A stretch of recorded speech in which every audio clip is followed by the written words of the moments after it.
जय श्री राधे, हर हर महादेव।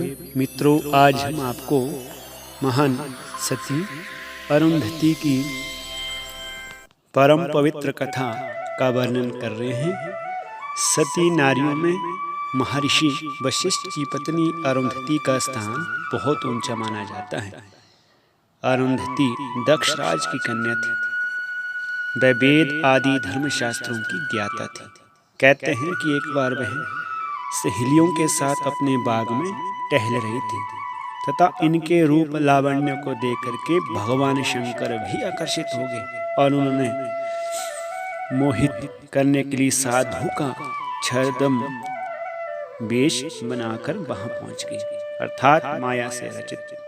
क्योंकि भगवान शंकर तो बहुत पावन है, परीक्षा ले रहे थे। साधु का छद्म वेश बना करके वहां जा पहुंचे। अरुंधति की सभी सहेलियां उस कांतिवान साधु को देख करके उस पर मोहित हो गई, पर अरुंधति का मन अविचल रहा। इसी तरह अरुंधति का विवाह हो जाने पर भी उसकी परीक्षा ली गई। एक दिन भगवान शंकर फिर साधु का वेश बना करके उस कुटी पर जा पहुंचे जिसमें अरुंधति अपने पति के साथ रहती थी। उसके पति महर्षि वशिष्ठ उस समय बाहर गए हुए थे। द्वार पर भगवान शंकर, भिक्षा दो देवी। दरवाजे पर वे साधु के वेश में इस प्रकार से बोले।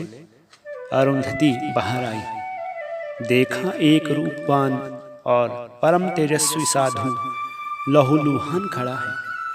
उसने साधु से घायल होने का कारण पूछा। मैं सुंदर हूँ, इसमें मेरा क्या दोष? विधाता ने ही मुझे ऐसा गढ़ा है। साधु वेशधारी शंकर भगवान ने कहा, मेरी सुंदरता पर मोहित होकर के तपोवन की स्त्रियां अपने ऋषि पतियों की सेवा छोड़ करके मेरा दर्शन करने के लिए भागी चली आई। बस इसी पर क्रुद्ध होकर के ऋषियों ने मुझे चिमटों से मार मार करके लहूलुहान कर दिया। यह देखो। और साधु के वेश में भगवान शिव अरुंधति पर अपनी सुंदरता का जादू चलाने का भरसक प्रयास करने लगे, पर अरुंधति अपने पतिव्रता धर्म पर अडिग रही। उस पर इसका क्या प्रभाव पड़ता, बल्कि अपने पतिव्रत के बल से उसने यह भी जान लिया कि आगंतुक साधु कोई और नहीं, स्वयं भगवान शंकर हैं और ये लहूलुहान नहीं, माया द्वारा रचित इस प्रकार का वेश बनाया हुआ है तथा उनके धर्म की परीक्षा लेने के लिए ही छल कर रहे हैं। अरुंधति साधु को कुटी में ले गई। उसके घावों को धो पोंछ करके उसने पवित्र कामधेनु गौ का घी लगा दिया। फिर साधु को रुचिकर भोजन कराया। अतिथि सत्कार करने के बाद वह बोली, देव, आप अब जहाँ जाना चाहे जा सकते हैं। ऋषियों का मेरे प्रति कोप जानकर भी तुमने मेरी सेवा की। तुम्हारे पति भी तो ऋषि हैं, कहीं उन्हें यह ज्ञात हो जाए तो? अरुंधति बोली, तो क्या होगा? क्या कोई माँ अपने पुत्र की इतनी सेवा नहीं कर सकती? शंकर जी पहले तो स्तब्ध रह गए, फिर अपने वास्तविक रूप में अरुंधति के सम्मुख प्रकट होकर के बोले, देवी अरुंधति, मैं तुम्हारी पति निष्ठा से बड़ा प्रसन्न हूँ। मैं तुम्हें वर देता हूँ कि तुम अखंड सौभाग्यवती रहोगी और तुम्हारे पति देवताओं की भांति, अर्थात देवताओं की तरह नित्य प्रति पूज्यमान रहोगे। एक बार अग्निदेव से अरुंधति की प्रशंसा सुनकर के देवराज इंद्र तथा सूर्य ने सोचा कि चलकर देखना चाहिए कि अरुंधति कितनी रूपवान तथा पतिप्रायणा है। वे तीनों अरुंधति से मिलने के लिए पृथ्वी पर आए। उस समय अरुंधति पानी लेने के लिए बगल में घड़ा दुबाए धीरे धीरे नदी की ओर जा रही थी। तीनों देवता उस मार्ग को रोक करके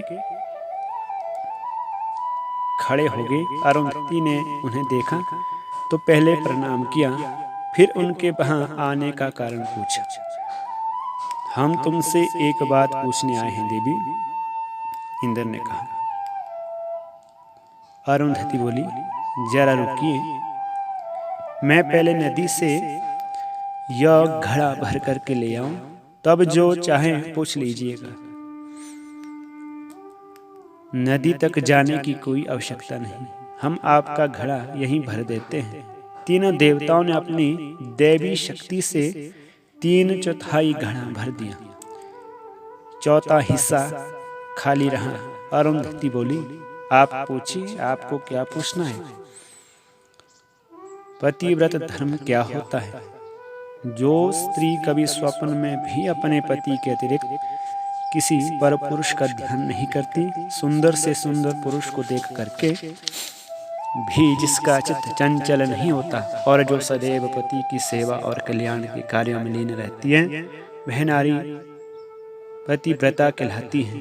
पति के प्रति अपार प्रेम, निष्ठा और भक्ति का पालन ही पतिव्रत धर्म है।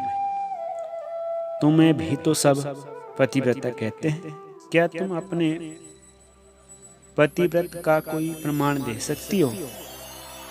अरुंधति बोली, जरूर।